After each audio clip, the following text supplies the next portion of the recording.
There's only 2 days left to enter to get this thing. Every $1 spent at boostedlifestyle.com gets you 1 entry.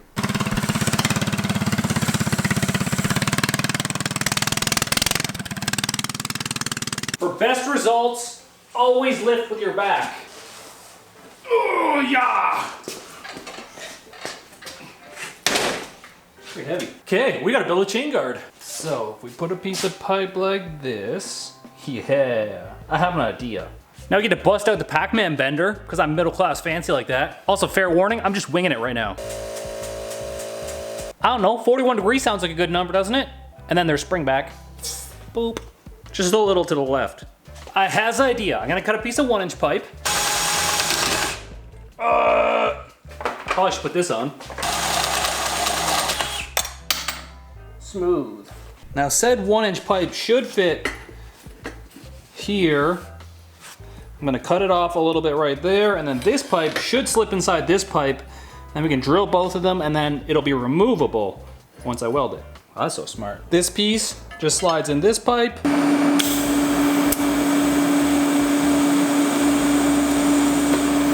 Like a glove. If a glove was a pipe fitting into another pipe. I literally bought 24 Sharpies and I have 0. And I'm resorting to a little tiny, average whiteboard marker now. Oh, this is so embarrassing.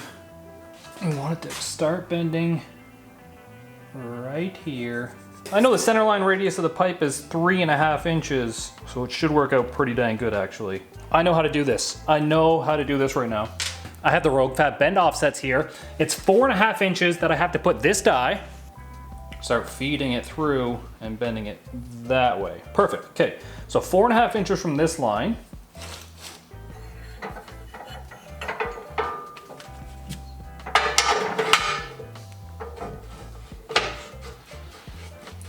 Now, this is the wrong way, so it's gonna curve up. Good thing I double checked, that die was upside down.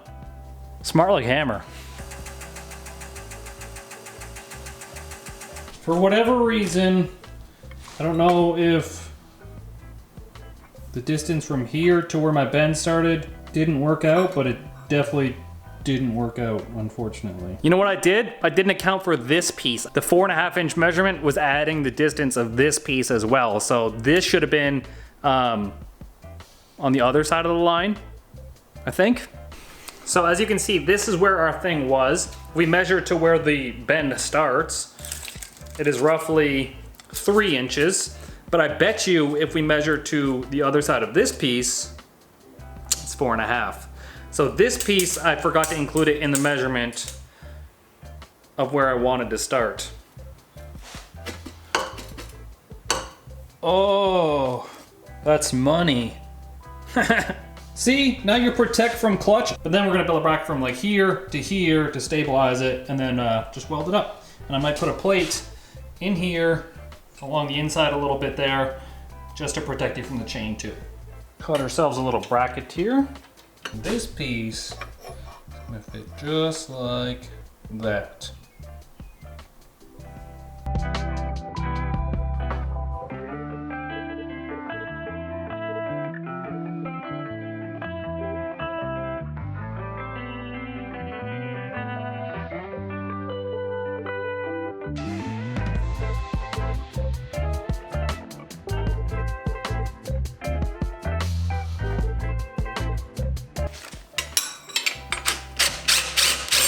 Perfect. There's our piece. We just have to weld it all up and shape it a little bit so it looks a little better, and it's a beefy chain guard if I ever seen one.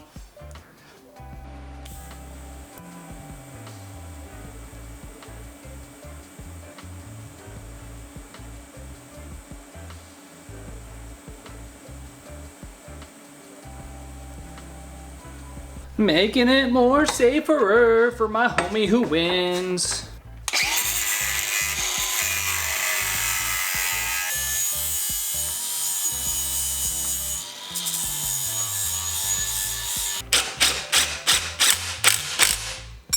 I have a feeling we're not even gonna have to bolt the back part of this. Nope, I don't think so. It's not moving anywhere. I gotta say, that did come out pretty good. And now you're protected. The reason I stopped right here with this piece, because if the chain breaks, it's probably gonna hit the exhaust or this piece. So I didn't want to make it too long and dumb looking. Now we got ourselves a super sick battery. It's got electric start. Why wouldn't you use electric start unless you want to like impress ladies and show off your muscles with this motion? More power to you, but I'm gonna use the electric start. So we're gonna mount this thing somewhere.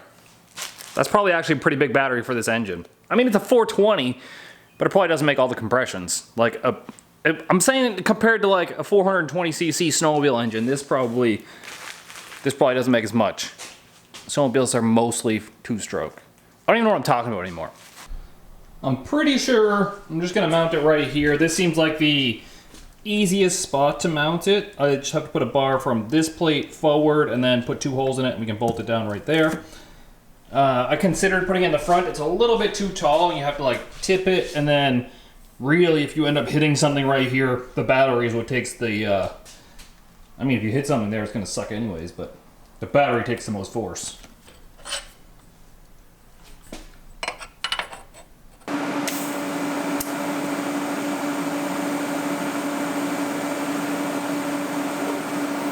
While we're waiting for that to cool, we can put the sploogies in the battery. I'm always scared of this part, but... Oh my god. I'm used to the ones where the sploogies come in a container and then they all have the perfect amount. This one, you gotta individual splooge it. Cut the tip off this container. Ah! It's like a bomb.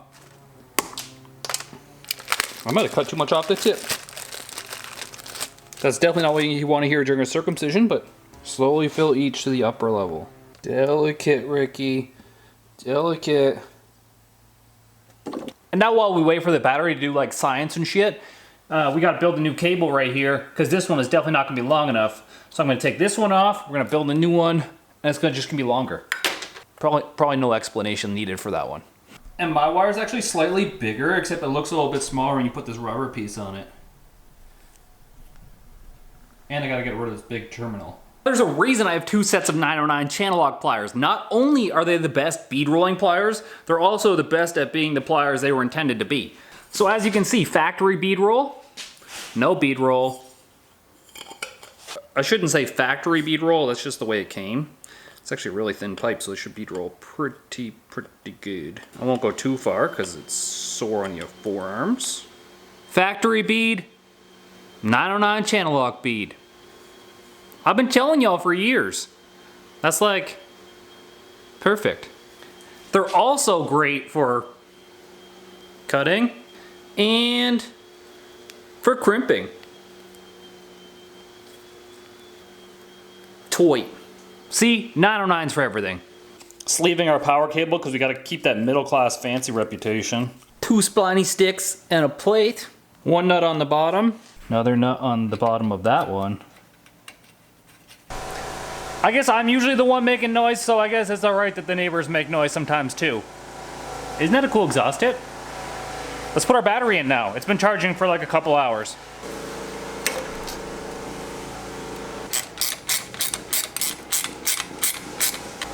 Ain't going anywhere. Just hook up these cables now.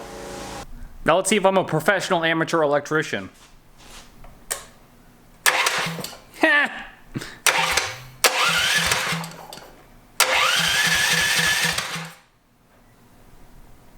Alright. Now the only thing really to do left is swap out this front tire and then get the frame painted. But there is one more thing that I want to add that I had picked up a while ago and I was like, do I want to put it on there or not? And I think we're going to do it. Here is a brake light. Yeah.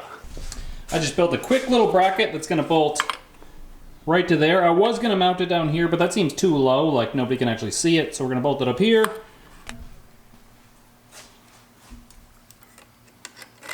Oh yeah, that's gonna be awesome.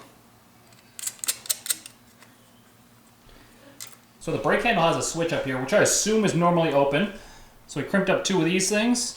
They should fit on there with some finagling. And then we'll run those wires to our light and to the battery. All right, be honest, who approves?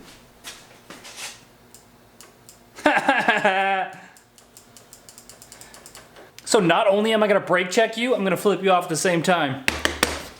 All right, Gina, what do you think about it? This is actually my first time seeing it since you've added your chain guard Added to and your protect? exhaust, yeah, and your light in the back. You haven't seen the exhaust?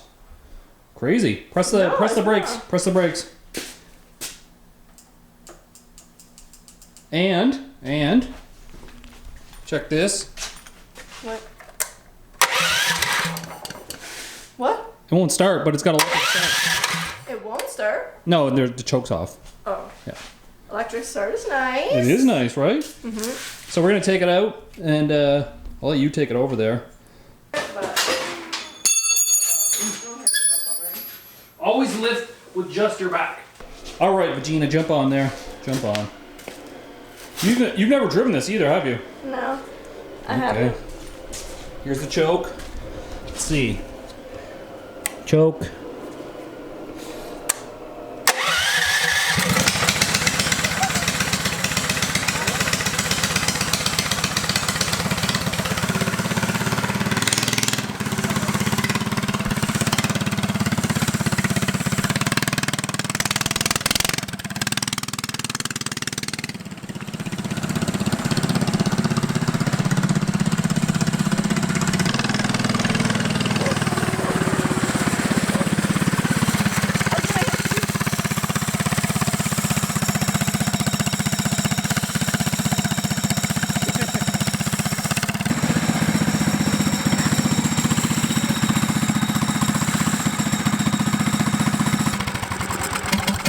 You need a kill switch.